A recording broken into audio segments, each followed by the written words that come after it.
Hey everyone, welcome to the third video for chapter 31, and we're going to be talking about the modern Middle East, some changes that take place in the Middle East in the later 20th century.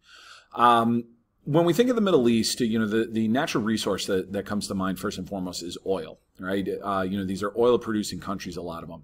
And oil has made Middle Eastern countries very, very important in the international scene.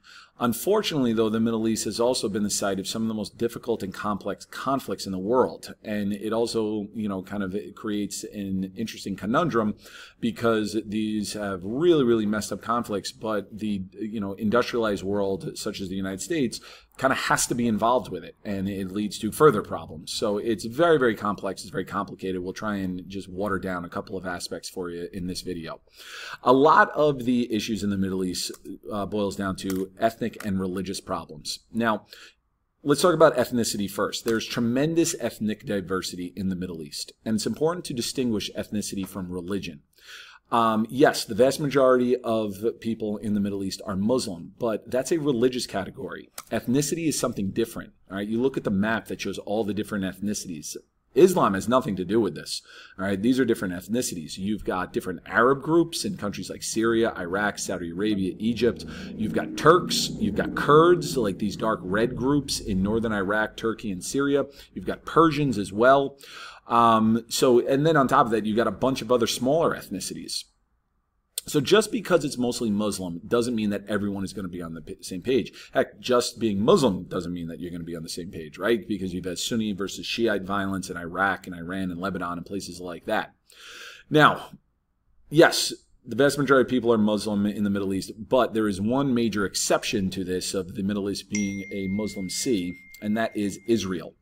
Okay, Israel is a Jewish state, but prior to being Israel, the land was controlled by Britain, and it was known as Palestine, right? You see here the Mandate of Palestine in 1920. Now, what would eventually be Israel will be along this border here.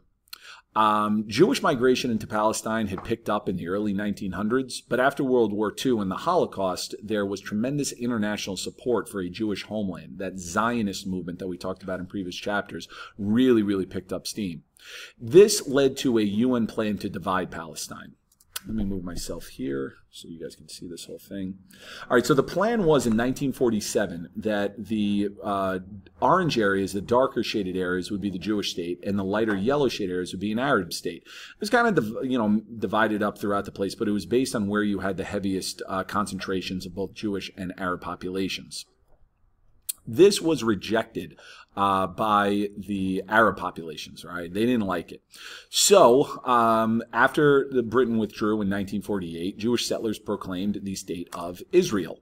All right, there's the flag with the Star of David there in the middle of it. This immediately led to conflict with the Arab nations. All right, we'll talk a little bit more about this later, about these wars and conflicts, but it also led to a huge refugee crisis of Palestinians fleeing to other countries. Now, this is essentially what it looks like today. All right, you've got these two areas here and here. That's the Gaza Strip and the West Bank. Again, we're going to talk about this more in the next chapter. But those are your Palestinian territories. Everything else is officially recognized as the nation or state of Israel.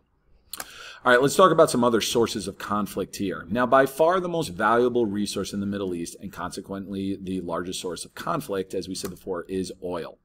Oil becomes a hot commodity in the 20th century with cars and planes and the internal combustion engine, and it's given the Middle East nations a strong degree of bargaining leverage. This is exemplified by OPEC, the Organization of Petroleum Exporting Countries.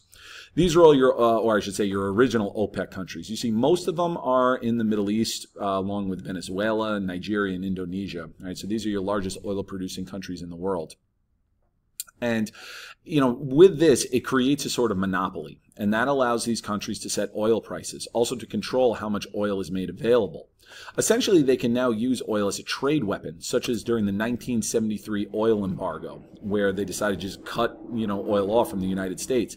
It led to tremendous gas shortages, right? You saw lines that would go miles and miles. They had to lower speed limits so people would use up as much gas. Gas prices went through the roof, so it really, really kind of impacted us because we are so dependent on oil. We're so dependent on cars and things like that nature. All right, so another issue in the Middle East is dealing with modernization. Now, there's been a major push in this area for more secular governments, secular and society. Secular means non-religious, right? Separate from religious law. This has been seen as an adoption of more Western culture and values. You know, there's McDonald's everywhere, and there's certainly McDonald's in the Middle East.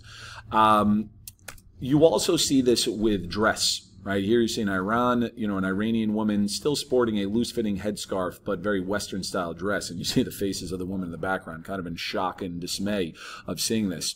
The adoption of more Western cultures and values has also led to rejection by conservatives. You know, conservatives, anything doesn't like change, and certainly with Muslims. And this has at times resulted in extremism and violence, which we'll talk about a little bit later. Women also have been an issue, a source of conflict. You know, there have been progress. There have been, you know, a number of signs of progress with most nations in the Middle East granting women the right to vote. Even Saudi Arabia, even though they just did it very, very recently, they do have the right to vote in some elections, not all.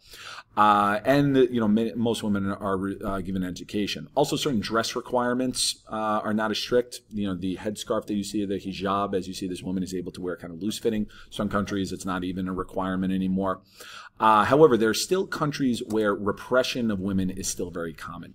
You know, Saudi Arabia, for instance, women cannot vote in local elections. You know, many of them have to walk around like this, wearing the full-length niqabs. And even with the voting, as this political cartoon kind of satirizes, you know, remember, only vote for who your husband told you to. It shows that the country has not abandoned its very, very strongly patriarchal values. So women are still very much controlled throughout this. All right, let's move on to a couple of countries here of sources of conflict, and one is Iran, the Iranian revolutions.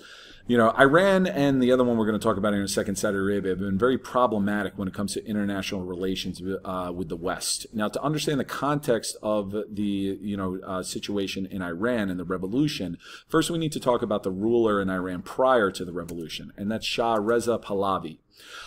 He ruled Iran from 1941 to 1979, and he used oil money, Iranian oil money, to build up Iranian industry, which on the surface seems like a good thing. But even though he was responsible for industrial growth, it didn't result in tremendous overall growth or wealth for the people because he allowed Western nations to control everything. He was viewed as being too friendly with the West. I mean, you look, even his dress, he looks like something like a European monarch. He doesn't necessarily look at our classical Middle Eastern rulers. So he was viewed as being too friendly with the West, especially the U.S., and that's a bad thing. You know, that's a cardinal sin for certain groups in the Middle East. Remember how we discussed in the previous slide how when Middle Eastern society started to become more secular and westernized, it usually led to a conservative response. And that's definitely the case here. This conservative movement was led by the Ayatollah Khomeini. Now, Ayatollah is a title. All right, that's not his first name. The Ayatollah was a super conservative Islamic leader who called for the overthrow of the Shah and a creation of a government and society based on Islamic law. In 1979, the followers of the Ayatollah overthrew the Shah. Just move me up here. Here you see groups of them, including members of the army, and that's important. All right, there was widespread support for this. You see them, you know, carrying the pictures of the Ayatollah, Now, with this revolution, Iran essentially becomes a theocracy. The Ayatollah is the supreme leader and head of government. Head of state. He's not the head of government. They do have a president, but he is the head of state. He is the face of the nation. This became a source of conflict between Iran and the U.S. after some of the crowd stormed the U.S. embassy and took numerous Americans hostages. The hostages were eventually freed, but it ended diplomatic relations between the two countries for many years. Now, another nation that creates a tricky situation is Saudi Arabia. All right, we kind of mentioned it before with women, but Saudi Arabia is very important to the world because it's the largest supplier of oil in the world. And obviously that may, you know, people have to be good friends with it. We have to play nice with Saudi Arabia. We have to be nice to their government, which is a monarchy, and it's ruled by the Saud family. The Saud family has control over the nation's oil supply, and that puts them in charge. It also makes them incredibly wealthy. And what makes dealing with this country so difficult is that due to oil, it has close ties with the West, but it's also under Sharia law, which is very strict conservative Islamic law. You know, you have things such as public beheadings of drug dealers, which you see here. You see women, you know, similar to the picture I showed a couple slides ago, dressed in the full-length niqabs. But it also, this picture shows kind of an interesting contrast, that they're in a westernized mall, but yet have to be covered in head to toe. You know, so you really have this kind of conflict of both worlds happening here in Saudi Arabia. On top of it, another big problem with Saudi Arabia is that it's been the homeland of Islamic extremists, such as Osama bin Laden. Bin Laden was a son of a Saudi billionaire, and plus 15 of the 19 9/11 hijackers were from Saudi Arabia. So even though Saudi Arabia has clear ties to Islamic terrorism, it never gets put on any list of terrorist countries, nor does the U.S. government condemn it for terrorist or human rights abuses. The main reason why? Oil. And so this creates a very tricky relationship.